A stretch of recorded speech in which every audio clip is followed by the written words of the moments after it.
Bienvenue dans cette nouvelle vidéo d'activités pour enfants. Claude Monet est un peintre français. Il est né en 1840 et décède en 1926 à l'âge de 86 ans. Son petit secret, il peignait plusieurs fois un même sujet à différentes heures de la journée ou différentes saisons. Son art est influencé par l'impressionnisme. D'après Monet, l'objet naît dans la lumière. Aujourd'hui, nous allons créer notre œuvre en s'inspirant de son tableau « Les nymphéas en fleurs ». Pour cette activité, il te faudra du carton, une feuille de canson, du papier crépon, un crayon de papier, une spatule ou une cuillère, des ciseaux, un feutre vert et de la peinture. Je t'ai mis un petit récapitulatif de tes outils. C'est parti!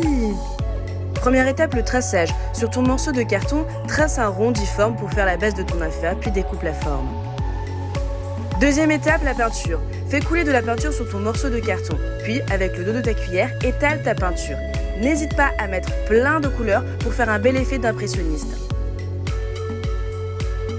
Troisième étape, le coloriage. Sur une feuille de canson, trace des formes de cœur, mais la pointe doit être ronde, puis colorie à l'intérieur en vert.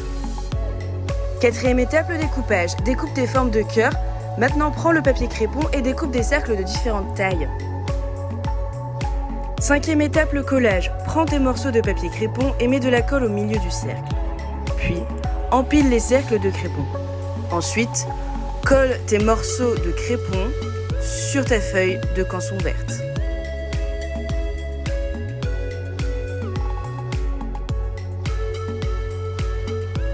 Ensuite, colle ta feuille verte en forme de cœur sur ta base de nymphéa et voilà, le tour est joué. Étape bonus. Afin de pouvoir faire flotter ton nymphéa dans l'eau, nous te proposons une activité bonus. Trace sur du polyester la forme de ton nymphéa. Découpe ton nymphéa dans le polyester. Il est préférable que ce soit un adulte qui le fasse. Ensuite, colle le morceau de polyester sur ta base de ton nymphéa. Et voilà,